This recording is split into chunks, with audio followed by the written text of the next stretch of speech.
malam Selasa yang akan datang, insya Allah akan dihadiri sekaligus menyampaikan tausiah atau pembacaan kitab.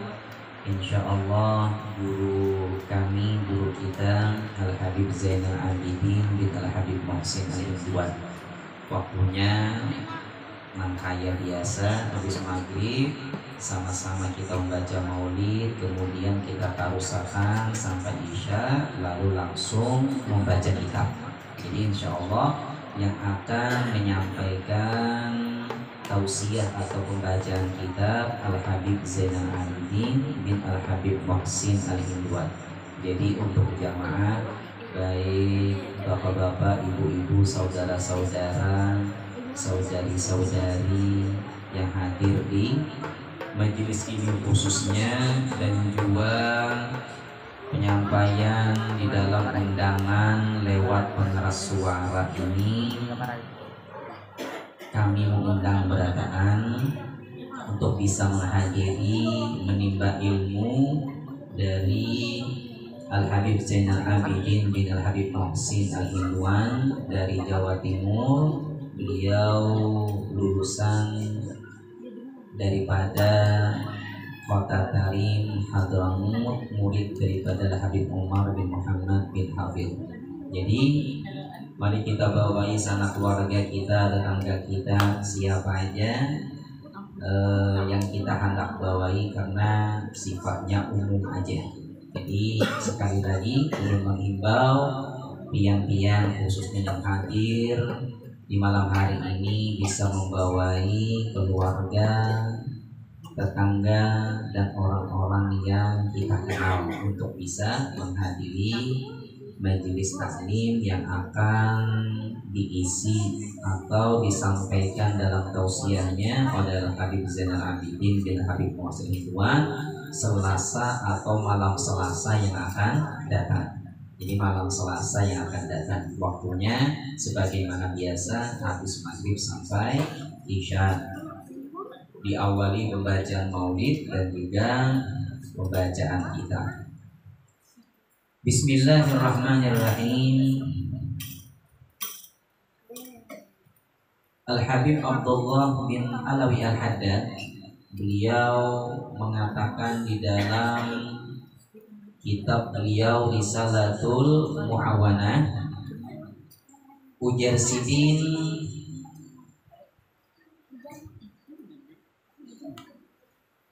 annahu wa'lam annahu kama yajibu 'alaika an tashkurallaha 'ala ni'amil khassah bika kal 'ilmi was sihhah, kadzalika yajibu 'alaika an tashkurahu 'ala ni'amil 'ammah ka irsalir rusuli wa inzalil kutubi wa raf'is samai wa bastil ardi.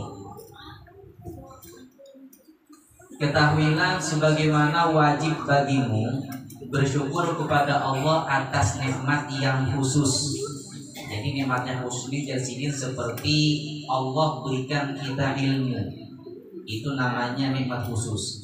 Malam ini atau setiap malam Selasa kita belajar ilmu. Harapan kita ilmu ini adalah ilmu yang bermanfaat. Ulun yang mengajar atau menyampaikan bermanfaat bagi diri ulun, ku anfusakum wa ahlikum naro. Jadi juga bermanfaat bagi pian yang mendengarkan. Kemudian harapan kita adalah al-ilmu yahrusuka wa anta tahrusunna. Jadi ilmu itu dapat menjagamu, ilmu itu dapat menjadikan benteng bagi diri kita. Oleh karenanya tatkala kita bertambah ilmu kemudian menjadi benteng lawan kita, maka harapannya supaya ilmu itu nantinya menegur kita, supaya ilmu itu nantinya mengingatkan kita, supaya ilmu itu nantinya bisa membawa kita dan nafsu kita untuk bisa mendekatkan diri kita lawan Allah. Sehingganya bagi Rasul mengatakan manis dada ilman walam yazdad hudan lam yazdad minallahi illa bu'da. Barang siapa yang bertambah ilmunya namun tidak bertambah kedekatannya kepada Allah, tidak mendapatkan petunjuk. Manisdada ilman walam yazdad hudan, tidak mendapatkan petunjuk. Dapat ilmu cuma hanya sekedar kita membaca, hanya sekedar kita mendengarkan, tapi kita kadang-kadang manfaat ketika menimba ilmu tersebut. Maka lam yazdad minallah illa bu'ada. Jadi bertambahnya ilmu bukan tambah dekat, malah bertambah jauh. Jadi mudah-mudahan kita berlindung kepada Allah Subhanahu wa taala dari ilmu yang tidak bermanfaat, dari ilmu yang bisa naudzubillahi min dzalik, yang menjauhkan kita dari Allah Subhanahu wa taala. Ulun pernah teringat dari perkataan guru ulun, beliau waktu itu memberikan dek-dek sebuah perkataan ulama, ujar sidin, termasuk dosa yang besar orang berharap kepadamu. Jadi termasuk dosa besar orang berharap kepadamu akhirat, namun engkau berharap kepada orang tersebut dunia. Ketika orang datang lawan orang alim, yang kemudian orang tadi berharap menambah untuk mengingatkan kepada akhirat, untuk mengingatkan kepada Allah Subhanahu wa taala, maka sementara orang yang menasihati atau menyampaikan ilmu tadi itu berharap dunia dari orang yang datang berharap akhirat tadi, itu termasuk dosa besar. Tempat dulu lah, kita belajaran lah. Nah, kan ada waktunya, di luar bisa, di rumah bisa, di sini berpandiran juga ya kalau sama aja orang di rumah. Di sini kita belajaran lah, tempat lah. Di sekolah boleh lah pandiran. Dia kayak guru biasanya. Tak boleh. Nah, jangan banget. Sobat kita belajaran. Kalau anak pandiran kasih pulang. Nah, jadi karena mau ya bang. Kemudian nikmat al-khasah, nikmat yang Allah berikan yang khusus adalah ketika kita mendapatkan kesehatan. Ini namanya nikmat al-khasah. Jadi nikmat itu ada dua, ada al-khasah, ada al-amma, ada secara umum. Nah, secara khasah di sini khusus ketika kita diberikan ilmu dan kesehatan, maka sama-sama kita senantiasa bersyukur kepada Allah. Nah, oleh karenanya kita diingatkan kembali wajib bagi kita. Kita diingatkan kembali wajib bersyukur atas nikmat tatkala dapat ilmu, kita bersyukur. Kemudian dapat ilmu itu sama-sama kita mengamalkannya. Sebab disebutkan ilmu yang tatkala kita amalkan, jadi ilmu itu akan bertambah. Sebab ilmu itu tidak akan bertambah kecuali kita infakkan, artinya kita ajarkan, kemudian kita amalkan. Jadi tatkala ada satu majelis yang kemudian kita hadiri, lalu kita bertambah ilmu kita, mari kita ajarkan anak-anak kita. Salah satunya ilmu sholat misalnya. Jangan kita biarkan anak kita waktu melaksanakan ibadah sholat cuma melaksanakan gerakannya aja, mengupati rukunya, i'tidalnya, sujudnya, dan lain sebagainya. Tapi dalam bacaan-bacanya kadang kita ajari. Maka oleh karena kita ajari Al-Fatihah dari Bismillahirrahmanirrahim satu ayat sampai ghairil maghdubi alaihim waladdallin, kita ajari. Disebutkan bahwa barang siapa yang mengajarkan kepada seorang anak, apalagi anaknya, Bismillahirrahmanirrahim, maka Allah akan bebaskan ia dari api neraka Allah. Ini sebuah riwayat. Tapi bukan berarti setelah kita mengajari anak kita harus sembahyang. Tiba kita mengajari anak kita lalu kita kadang melaksanakan ibadah, kada. Artinya itu sebuah istimewa, sebuah keistimewaan maziyah yang Allah berikan kepada pengajar-pengajar. Nah, oleh karena yang pernah nyampaikan lawan pian ketika Nabi Isa alaihissalam melihat kuburan yang kemudian kuburan itu disiksa oleh Allah, orang kubur disiksa oleh Allah. Kemudian tatkala beliau melewati beberapa hari kemudian, orang tadi itu malah mendapatkan nikmat Allah. Maka oleh karenanya Allah Nabi Isa bermunajat kepada Allah Subhanahu wa taala, lalu Allah pun wahyukan kepada Nabi Isa untuk memberitahukan sebab kenapa tadinya ia melakukan sebab tadinya ia diadab oleh Allah kemudian dilepaskan adabnya.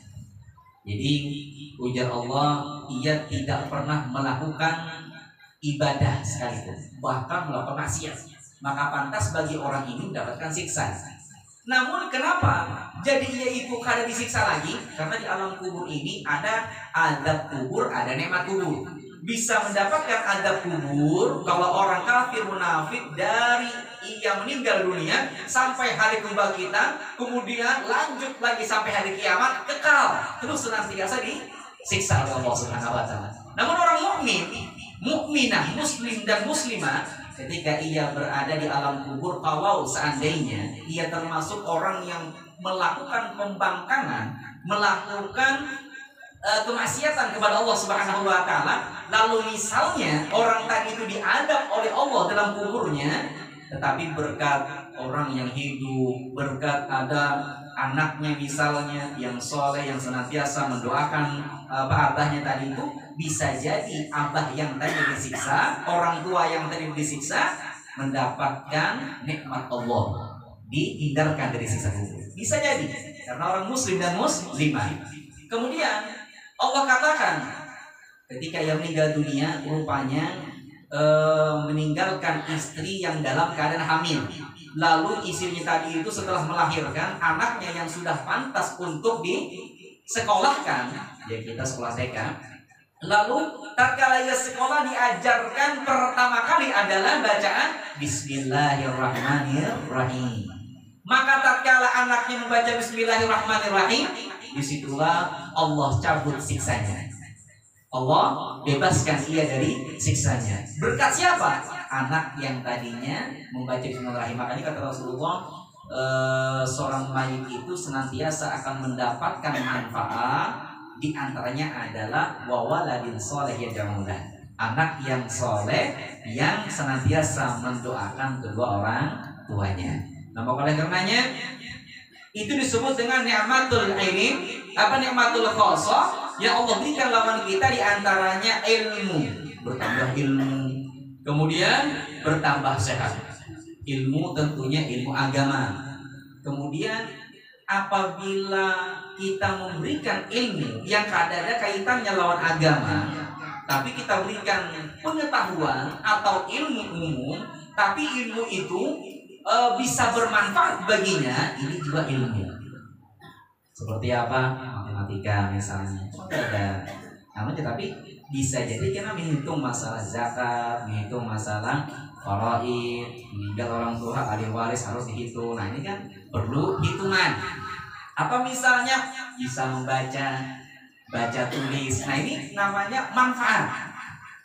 Yang sehingganya Allah Subhanahu wa Rasul Muhammad SAW mengatakan bahwa orang yang paling dicintai oleh Allah adalah orang yang banyak memberikan manfaat. Misalnya pian bisa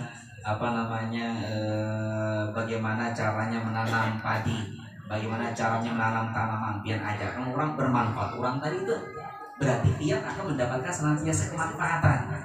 Terus bikin mengajarkan anaknya, padi tadi itu bisa kita makan, padi tadi itu bisa kita konsumsi, kemudian kita makan untuk memperkuat ibadah, maka manfaat itu senantiasa kita dapatkan. Nah, apa dengan ilmu? Maka ilmu pun tatkala kita ajarkan anak kita, ajarkan orang lain, lalu sama-sama diamalkan, maka senantiasa manfaatnya itu akan bersambung sampai ia berada dalam barzakh, pun sampai nantinya ia di hadapan Allah Subhanahu wa taala akan mendapatkan manfaat itu. Kemudian disebutkan kadzalika, begitu pula yajibu 'alaika an tashkurahu 'ala ni'amil ammah. Wajib bagimu untuk bersyukur kepada Allah atas nikmat yang ammah, yang umum. Seperti apa? Nikmat ammah yang Allah berikan lawan kita, ka irsalir rusul, seperti Allah utus para utusannya. Wa izalil kutub, Allah turunkan kitab-kitabnya. Orang tadinya ketika ada kadada diutus seorang rasul, mereka melakukan sesuatu kehendak hawa nafsunya. Salah satu contoh, Nabiullah Isa ketika diangkat oleh Allah Subhanahu wa taala, kemudian masa fatrah, masa kosongnya dari kenabian, masa kosongnya diutus seorang rasul, maka disebut dengan zaman jahiliyah. Orang bebas. Ada yang melakukan ini itu di antaranya di zaman jahiliyah itu, di antaranya di antara ada perempuan, jadi di samping suaminya atau di sisi suaminya, dan ini hendak supaya anak itu pintar. Jadi karena nang laki menyuruh bininya kepada orang yang pintar minta berkahnya. Guring semalaman, bukannya berkah banyu, minta berkah guru banyu diunjuk. Ini minta berkah banyu juga supaya mau olah telinga, mau olah hidung, gitu. Nah, maka oleh karenanya orang dahulu kayak itu sebelum datang Islam lah, ini zaman jahiliyah. Jadi kalau misalnya pulang nang bini ini hendak lawan laki-laki ini, misalnya nomor 1, nomor 2, nomor 3, bebas, karena masalah ini Islam lah, zaman jahiliyah. Lalu ketika hamil, maka nang bini ini akan menunjuk dari laki-laki yang ia tiduri tadi 1 sampai 5, ujarnya nomor 3 jadi abah ini, anak ini. Jadi padahal banyak menyumbang tadi, nyumbang tangan, nyumbang batis. Tapi dia hendaknya nomor 3, maka nomor 3 jadi binnya. Nah, ini zaman jahiliyah. Artinya apa? Ada orang yang menyembah berhala, ada orang ini itu. Kosongnya dari kenabian. Tatkala diutusnya seorang rasul yang kemudian menceritakan tentang syariat Allah, hukum Allah Subhanahu wa taala, maka mereka mengetahui, oh rupanya kita ini harus mengikuti ajaran Allah, ajaran baginda Rasul Muhammad SAW, di mana ajaran Allah dan ajaran Allah yang disampaikan oleh Rasulullah, utusan-utusan Allah ini bermanfaat baginya dunianya dan juga akhiratnya. Coba kita kalau kita lihat seberatan ketaatan, seberatan perintah yang baik itu pasti bermanfaat bagi kita dunia akhirat. Pasti. Kemudian perintah-perintah Allah Subhanahu wa taala, syariat Allah itu yang tatkala kita kerjakan, maka manfaatnya akan kita rasakan sebelum meninggal, apalagi sudah meninggal dunia. Tapi kalau kemaksiatan yang Allah larang, kemudian kita langgar, kemaksiatan tadi itu kita gawi, maka sebelum meninggal dunia akan merasakan mudaratnya. Coba kita lihat ya, ada orang yang meninggal ini kenapa aja? Karena tadi minum minuman keras, akhirnya mati. Ada orang mohon maaf ketujuh melakukan hubungan di luar nikah, kemudian diberikan penyakit, yang penyakit itu karena ada obatnya. Kemudian ada orang yang melakukan ini. Pokoknya kalau kita lihat masih ada pelanggaran-pelanggaran yang kemudian ia gawi, maksiat-maksiat senantiasa ia gawi, pasti dapat dipastikan mudaratnya sebelum meninggal dunia pasti ia rasakan. Jadi manfaat irsalil rusul, ketika Allah Subhanahu wa taala mengirim para rasul, di situ mereka akan menyampaikan syariat Allah, menyampaikan hukum-hukum Allah Subhanahu wa taala, dan di situ sangat bermanfaat bagi kita. Jadi ada sebagian kelompok barahimah dalam bahasa Arabnya. Barahimah ini berhama kan? Jadi mereka ini kadang percaya dengan adanya para rasul itu. Mereka juga ada beriman Allah Subhanahu wa taala. Dan mereka ini di dalam melawan hawa nafsunya, riyadhahnya, di dalam melawan hawa nafsunya atau disebut dengan riyadhah, mujahadahnya itu luar biasa. Berjuang melawan hawa nafsu luar biasa. Kadang-kadang ada makan, bahkan ini ada kawin, sehingganya ruh itu bisa lembut. Maka oleh karenanya tatkala kita melihat ada orang terbang, ada orang bisa berjalan di atas banyu, kita biasa-biasa aja. Kenapa? Setiap orang yang bisa melawan hawa nafsu bisa jadi yang mendapatkan keistimewaan itu. Di antara siapa? Para Brahmana atau biksu kan pada saat sama. Nah, jadi oleh karenanya ketika mereka bisa melakukan di dalam memperjuangkan melawan hawa nafsunya, jadi berjuang untuk melawan hawa nafsunya, mereka bisa terbang. Nah ini kenapa? Karena berjuang. Jadi terbang itu bukan sebuah kekeramatan. Jangan kita padahal terbang keramat, bisa ada. Jadi ketika seseorang bisa berjuang melawan hawa nafsunya, bisa jadi setelah ruhnya itu menjadi lemah lembut, maka ia pun diberikan keistimewaan. Akhirnya apa? Ia bisa terbang. Maka orang Muslim ini terjadi di India, di sebelah selatan India ada sebuah desa. Kalau dalam bahasa Malibar, kalau dicatat di Google itu Malabar. Di situ ada di pasar Malabar. Ini nama desa. Akhirnya banyak termakan rayuan daripada biksu ini, yang sehingganya kaum muslimin pada waktu itu luar biasa terpesona jadi terayu dengan apa? Dengan ini bisa terbang. Seakan-akan ajarannya itu jujur. Sebab ajaran itu jadi bukan melihat dari keistimewaan, tapi ajaran itu kalaunya kita lihat bagaimana ajaran yang berasal dari Allah, kemudian Allah mengutus para rasulnya, ini yang benar. Jadi jangan kita lihat nanti apa kisah ada. Karena wali banyak yang Allah berikan kekeramatan, para nabi banyak yang Allah berikan mukjizat. Maka oleh karenanya Brahmana ini ketika dia melawan hawa nafsunya, ia bisa terbang, banyak banget terayu oleh gawiannya tadi itu. Maka sampailah kepada satu ulama yang bernama Al-Habib Syekh Al-Jufri, karena beliau berdakwah di sana.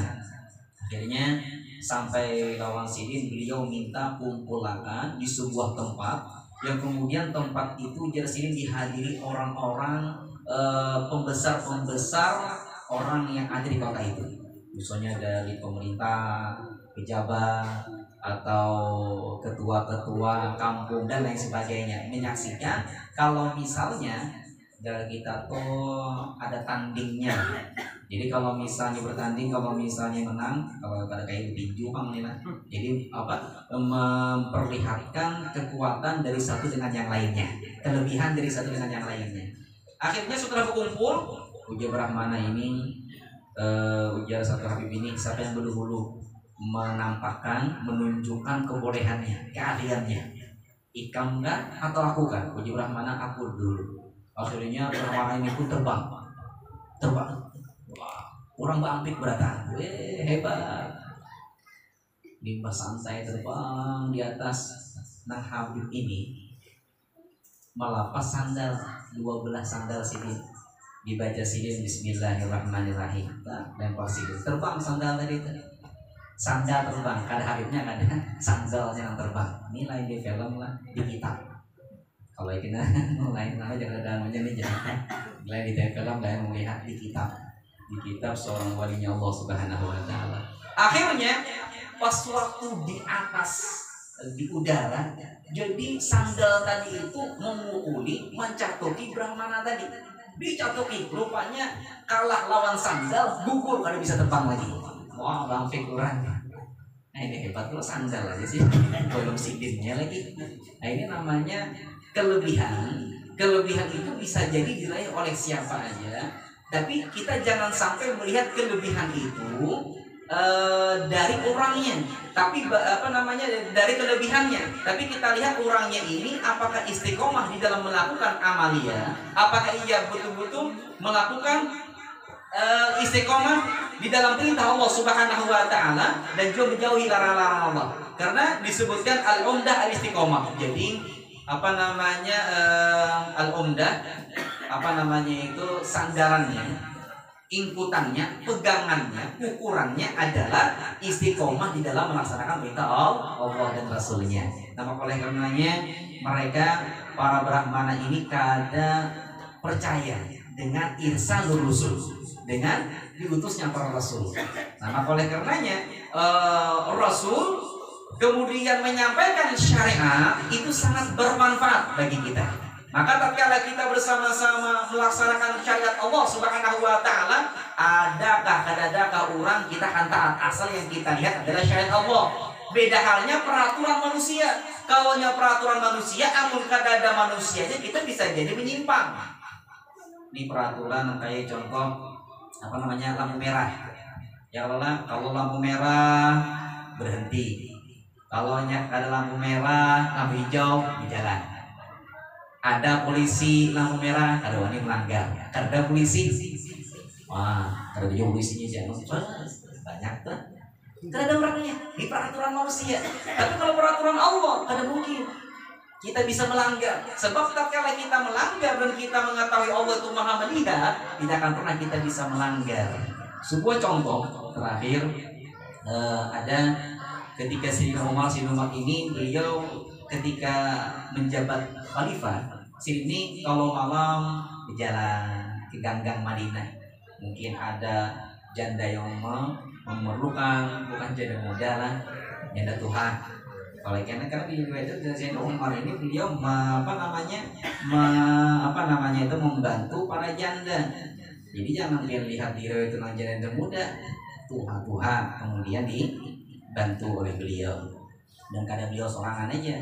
Jadi ketika beliau melewati satu rumah di mana ada percakapan antara anak dan putrinya. Putrinya bertakwa namanya, "Ma, apa yang pengen olah?" Waktu itu putrinya masih halus, mungkin sekitar kurang lebih 10 tahun. Ujarnya, "Nak, kita ini kan jual susu." Kenapa pian campur lawan banyu, mah? Seharusnya kita jual susu murni. Mamanya sudah apa aja. Kan mak kita ini kan artinya jual harus jujur, jadi kita kerudi, kita curang. Kan tahulah ini khalifah kadang melihat buah. Khalifah kadang ngaco, kadang mendengar khalifah. Sayyidina Umar Amirul Mukminin kadang melihat kita juga. Kalau khalifah itu kadang melihat apa yang kita gawi, tentunya Tuhan khalifah melihat kita pada saat ini. Jadi yang anak dan Sayyidina Umar pun menangis mendengar itu. Akhirnya anak itu nantinya akan dinikahi oleh anak Sayyidina Umar bin Khattab. Karena apa? Karena takwanya sangat luar biasa. Nah, oleh karena itulah ketika kita, kata ulama, menjalankan syariat Allah, maka syariat Allah inilah akan mencegah kita dari perbuatan-perbuatan yang kada baik dan akan mengarahkan kita kepada ridho Allah Subhanahu wa taala. Hanya ini dapat disampaikan, insyaallah nantinya kita akan sambung pelajarannya dan belum kembali mengingatkan, mudah-mudahan kita diberikan kesehatan oleh Allah Subhanahu. Mari kita bawa dan ajak sanak keluarga kita, tetangga dan kenalan kita, sahabat kita untuk menghadiri tausiah atau pengajian yang dihadiri oleh Al-Habib Zainal Abidin bin Habib Muhsin Al-Hinduan. Mari kita timba ilmu dari beliau yang sehingganya nantinya sama-sama kita amalkan dan bermanfaat bagi diri kita dan keluarga kita, dan kita mendapatkan syafaat Nabi Muhammad sallallahu alaihi wasallam. Alhamdulillahirabbil alamin. Bismillahirrahmanirrahim. Alhamdulillahirabbil alamin. Wassallallahu alaihi wasallam.